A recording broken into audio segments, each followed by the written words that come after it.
TED women, what's up? Not good enough. Hello, TED women, what is up? My name is Maysoon Zayid, and I am not drunk, but the doctor who delivered me was. He cut my mom 6 different times in 6 different directions, suffocating poor little me in the process. As a result, I have cerebral palsy, which means I shake all the time. Look. It's exhausting. I'm like Shakira meets Muhammad Ali. CP is not genetic. It's not a birth defect. You can't catch it. No one put a curse on my mother's uterus, and I didn't get it because my parents are first cousins, which they are. It only happens from accidents, like what happened to me on my birthday. Now, I must warn you, I'm not inspirational. And I don't want anyone in this room to feel bad for me, because at some point in your life, you have dreamt of being disabled. Come on a journey with me. It's Christmas Eve. You're at the mall. You're driving around in circles looking for parking. And what do you see? 16 empty handicap spaces. And you're like, God, can't I just be a little disabled?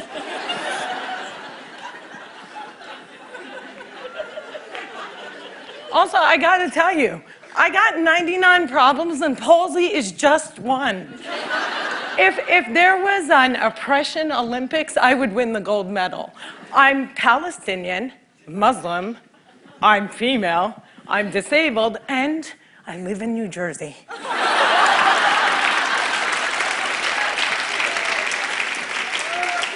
If you don't feel better about yourself, maybe you should. Cliffside Park, New Jersey is my hometown.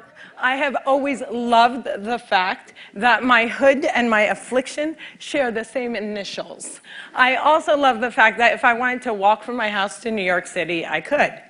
A lot of people with CP don't walk. But my parents didn't believe in can't. My father's mantra was, you can do it. Yes, you can. So, if my 3 older sisters were mopping, I was mopping. If my 3 older sisters went to public school, my parents would sue the school system and guarantee that I went too. And if we didn't all get A's, we all got my mother's slipper. My father taught me how I walk when I was 5 years old by placing my heels on his feet and just walking. Another tactic that he used is he would dangle a dollar bill in front of me and have me chase it. My inner stripper was very strong, and by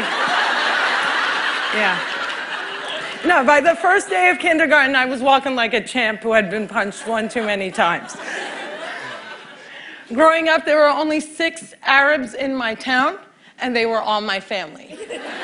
Now there are 20 Arabs in town, and they are still all my family. I don't think anyone even noticed we weren't Italian.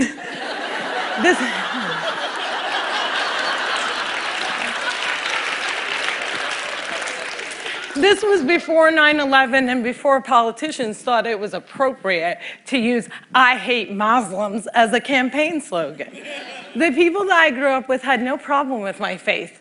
They did, however, seem very concerned that I would starve to death during Ramadan. I would explain to them that I have enough fat to live off of for 3 whole months, so fasting from sunrise to sunset is a piece of cake.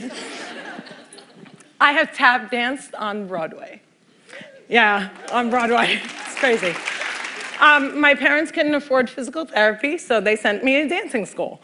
I learned how to dance in heels, which means I can walk in heels. And I'm from Jersey, and we are really concerned with being chic. So if my friends wore heels, so did I. And when my friends went and spent their summer vacations on the Jersey Shore, I did not. I spent my summers in a war zone because my parents were afraid that if we didn't go back to Palestine every single summer, we'd grow up to be Madonna.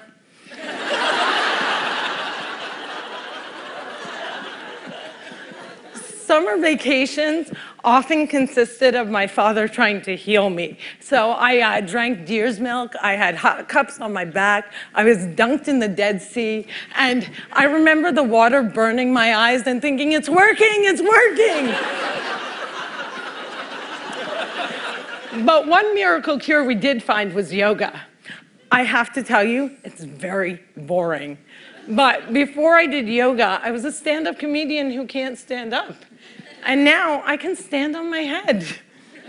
My parents reinforced this notion that I could do anything, that no dream was impossible. And my dream was to be on the daytime soap opera General Hospital. I went to college during affirmative action and got a sweet scholarship to ASU, Arizona State University, because I fit every single quota. I was like the pet lemur of the theater department. Everybody loved me. I did all the less than intelligent kids' homework. I got A's in all of my classes, A's in all of their classes. Every time I did a scene from The Glass Menagerie, my professors would weep. But I never got cast.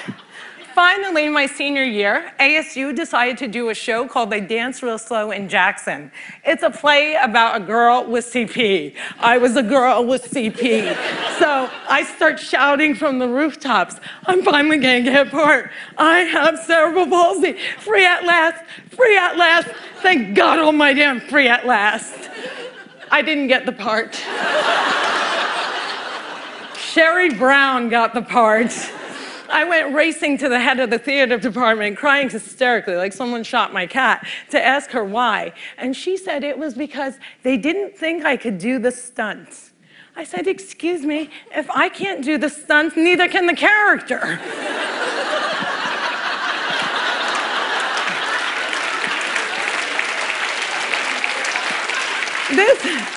This was a part that I was literally born to play, and they gave it to a non-palsy actress. College was imitating life. Hollywood has a sordid history of casting able-bodied actors to play disabled on screen.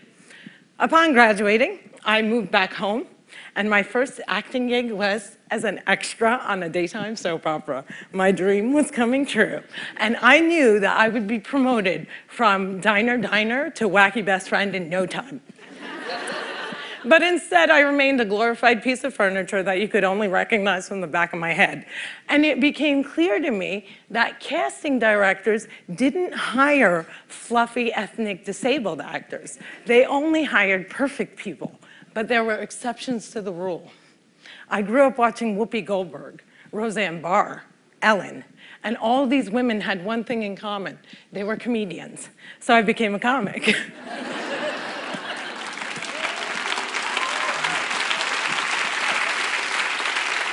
My first gig was driving famous comics from New York City to shows in New Jersey. And I'll never forget the face of the first comic I ever drove when he realized that he was speeding down the New Jersey Turnpike with a chick with CP driving him.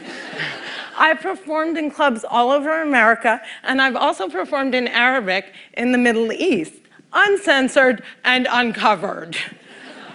Some people say I'm the first stand-up comic in the Arab world. I never like to claim first, but I do know that they never heard that nasty little rumor that women aren't funny and they find us hysterical.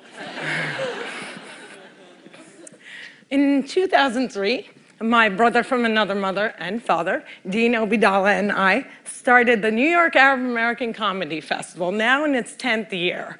Our goal was to change the negative image of Arab Americans in media, while also reminding casting directors that South Asian and Arab are not synonymous.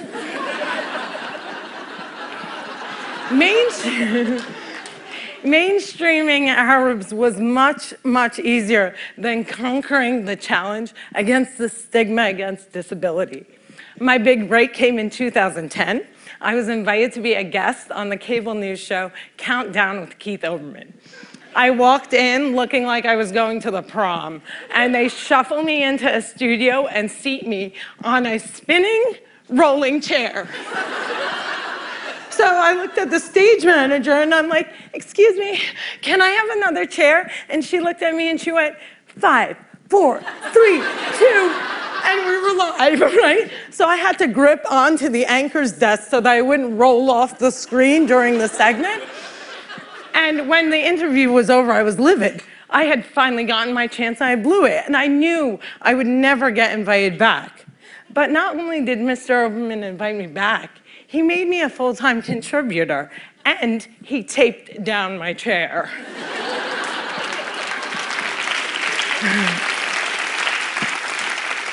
One fun fact I learned while on the air with Keith Olbermann was that humans on the internet are scumbags.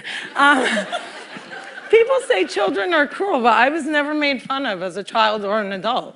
Suddenly, my disability on the World Wide Web is fair game.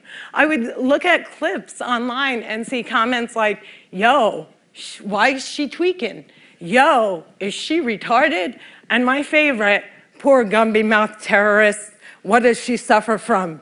We should really pray for her. One commenter even suggested that I add my disability to my credits. Screenwriter, comedian, Palsi. Disability is as visual as race. If a wheelchair user can't play Beyonce, then Beyonce can't play a wheelchair user. The disabled are the largest... Yeah, clap for them, man. Come on.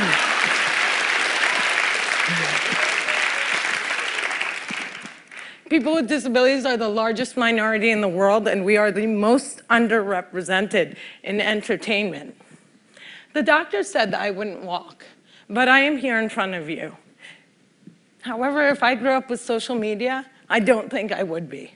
I hope that together we can create more positive images of disability in the media and in everyday life. Perhaps if there were more positive images, it would foster less hate on the internet. Or maybe not.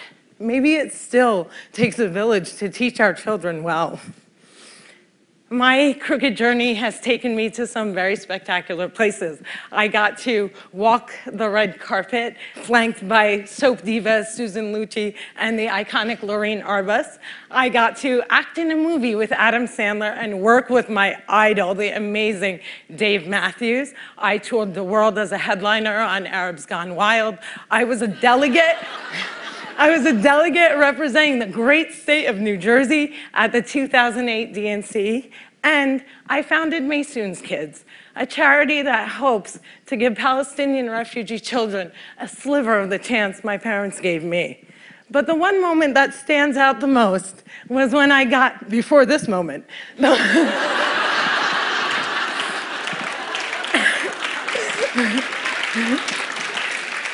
but the one moment that stands out the most was when I got to perform for the man who flies like a butterfly and stings like a bee, has Parkinson's and shakes just like me, Muhammad Ali.